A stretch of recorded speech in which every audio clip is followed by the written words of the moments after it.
అసలు నిజానికి జ్యోతిష శాస్త్ర ప్రధాన ప్రయోజనం ఏమిటంటే ఇక 24 గంటలు జ్యోతిషంలో మంచి పనుల గురించి ఆలోచించొద్దని, లేకపోతే ముహూర్తాలు పెట్టుకోవద్దని నేను ఎప్పుడూ చెప్పను. కానీ నేను చెప్పేది ఏంటంటే జ్యోతిష శాస్త్రమనందు ప్రధానంగా వినియోగం చేసుకోవలసింది నైమిత్తిక తిథి. ఎప్పుడు మనం ఆ రోజున ఏం చేయొచ్చు, మనం ఏం చేద్దాం, చేసి మనం ఎలా తరిద్దాం, జీవుడి గురించి మనం ఆలోచించుకోవాలి కదా, దానికే అన్వయం చేసుకోవాలి ప్రధానంగా. కాబట్టి ఇప్పుడు కాలం అనేటటువంటిది అత్యంత ప్రధానమైనటువంటి విశేషం. 2, ఈ కాలమునకున్న లక్షణం ఏమిటంటే కాలము ఈశ్వరుడు 2 కాదు. కాలమే ఈశ్వరుడు, ఈశ్వరుడే కాలము. ఎందుకంటే భగవద్గీతలో కృష్ణ పరమాత్మ నేను ఒక రూపంతో ఎలా కనపడనో కాలంగా కూడా అలాగే కనపడకుండా చక్కబెట్టేస్తూ ఉంటానన్నాడు. ఆయన మాట్లాడుతూ కాలోస్మిలో కక్షయకృత్ ప్రవృద్ధో లోకాన్ సమాహర్తుమిహ ప్రవృత్తః ఋతేపి త్వాన భవిష్యంతి సర్వే ఏవ స్థితా ప్రత్యనీకేషు యోధాః. ఈ కాలమునకున్న లక్షణం ఏమిటంటే ఆ కాలమునందే ఒక ప్రాణి పుడుతుంది. ఓ ఎద్దు ఉందనుకోండి, ఓ 20 సంవత్సరాల క్రితం పుట్టింది, ఓ చిన్న గిత్తదోడ. అది దినదిన ప్రవర్ధమానమైంది, హిమవత్ పర్వతం అంతా పెరిగింది. దానికి ఏదో వెంకన్న బాబో ఏదో పేరు పెట్టారు. దాన్ని ఎంతో ప్రేమగా చూశారు. ఇంత మూపురం అది నడిచి వెడుతుంటే రాచ టీవీతో ఉండేది, చక్రవర్తి వెడుతున్నట్టు. కాలంలోనే అది బాగా వృద్ధ ఎద్దయిపోయింది, చాలా వృద్ధుడైపోయాడు.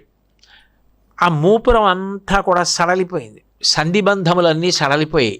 అంత బలమైంది. అది నిలబడి హుంకారం చేస్తే అందరూ పక్కలకు పారిపోయేవారు. అలాంటిది పడుకుని లేవలేకపోయింది.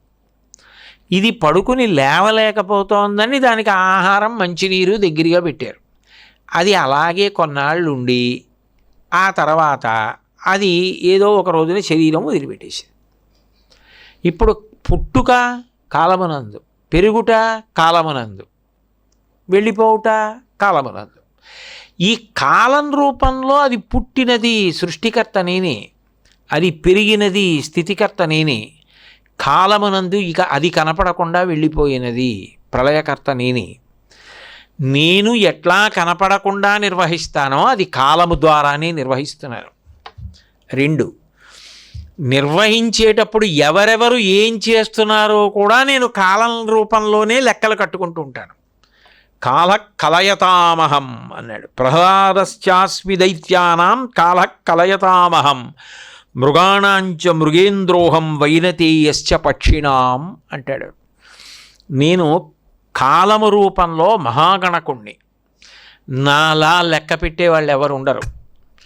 అందరి పాపపుణ్యములు లెక్క పెడతాను, ఎవ్వరూ లేరని అనుకుంటాడు. కానీ అక్కడ అప్పుడు కదులుతున్న కాలం రూపంలో నేనే ఉన్నాను. ఆ కాలం రూపంలో నువ్వు చేసిన పాపాన్ని నేను లెక్క కట్టేస్తాను. లెక్క కట్టి ఆ పాపమునకు ఫలితాన్ని ఇస్తాను, పుణ్యానికి ఫలితాన్ని ఇస్తాను. కాబట్టి ఇప్పుడు పాపపుణ్యములు కాలం రూపంలో ఉండి లెక్క కట్టి దానికి ఫలితంగా పునర్జన్మలను ఇస్తాను, దానికి ఫలితంగా సుఖదుఖాలను ఇస్తాను.